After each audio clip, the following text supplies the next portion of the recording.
انفرادی اخلاقیات میں بھی عدل اور اعتدال کوئی آسان بات نہیں ہے.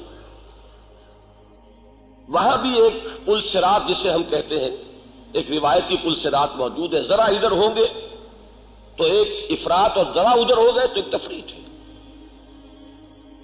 ان میں بھی مختلف اخلاقی اقدار کے مابین ایک توازن اور اعتدال بہت مشکل کام ہے. اسی کی مثال میں نے کل دی تھی. رہبانیت قرآن مجید بھی کہتا ہے کہ کسی بدنیتی کے تحت ایجاد نہیں کی گئی. وَرَهْبَانِيَّةً ابْتَدَعُوهَا مَا كَتَبْنَاهَا عَلَيْهِمْ، ہم نے لازم نہیں کیا تھا إِلَّا ابْتِغَاءَ رِضْوَانِ اللَّهِ. لیکن ظاہر بات ہے کہ جنہوں نے بھی رہبانیت کا نظام ایجاد کیا وہ نیکی ہی کا جذبہ تھا ان کا. اللہ سے لو لگانے کی شدت تھی کہ جو حد اعتدال سے تجاوز کر گئی تھی، جس کی دو مثالیں کل میں پیش کر چکا ہوں کہ حضرت عبداللہ ابن عمرو ابن العاص رضی اللہ تعالی عنہما کو حضور روک رہے ہیں. معلوم ہوتا ہے ایک جذبہ ہے، وہ عبادت اور زہد اور تبتل اور انقطاع، اس کا ایک ایسا منہ زور جذبہ ہے کہ جسے روکا جا رہا ہے. ایک تو یہ ہے کہ کسی کے اندر دنیا پرستی اور لذات پرستی کا معاملہ ہو اور اس کو روکا جائے، یہاں معاملہ برعکس ہے. لیکن روکنے کی ضرورت ہے، اس لیے کہ یہاں بھی اگر حد اعتدال سے تجاوز ہو جائے گا تو نظام غلط ہو جائے گا اور خیر سے شر وجود میں آ جائے گا. اسی طرح وہ تین صحابہ جن کا بخاری میں واقع آتا ہے، ایک نے کہا میں ساری رات نماز پڑھا کروں گا، اپنی قبر بستر سے نہیں لگاؤں گا. دوسرے نے کہا میں شادی بیاہ کا کھکیر مول نہیں لوں گا. تیسرے نے کہا کہ میں کبھی ناغہ نہیں کروں گا، روزہ رکھا کروں گا ہر روز.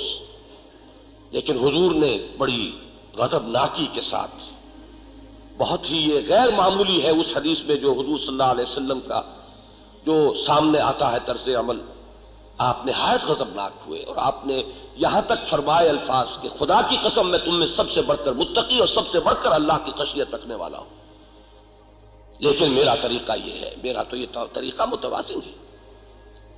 اس کی ایک مثال میں اور بھی دوں گا. اس کا تعلق ہے ہمارے معاشی نظام کے ساتھ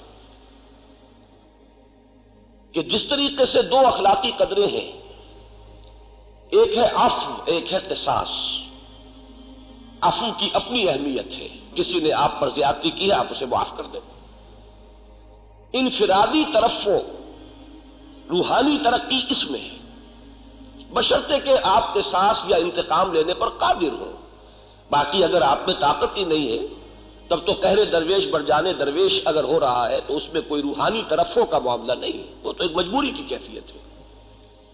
لیکن اگر قصاص اور انتقام لینے پر آپ قادر ہوں اور پھر نہ لیں تو اس سے جو ترفع ہوگا، روحانی ترقی ہوگی، آپ کا انفرادی ارتقاء ہوگا، وہ نہایت قیمتی ہے.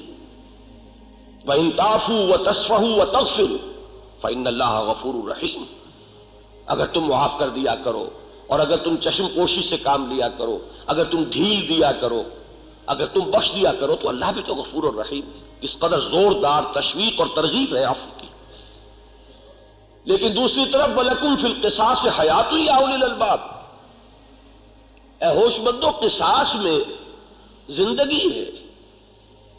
اگر قصاص کو آپ نے خارج کر دیا اپنے نظام سے تو معاشرہ بگڑ جائے گا، شریروں کی حوصلہ افزائی ہوگی. اس نے آج آپ پر زیادتی کی تھی، چونکہ کوئی پکڑ نہیں ہوئی، کلا ان الانسان لیطغی ان رآہ استغنی، پکڑ نہیں ہوئی، کوئی سزا نہیں ملی، اس کا اور حوصلہ بڑھے گا، وہ کسی اور پر بھی زیادتی کرے گا. آج اس نے آپ کے ایک تھپڑ رسید کیا تھا، کل کسی اور کے لگائے گا.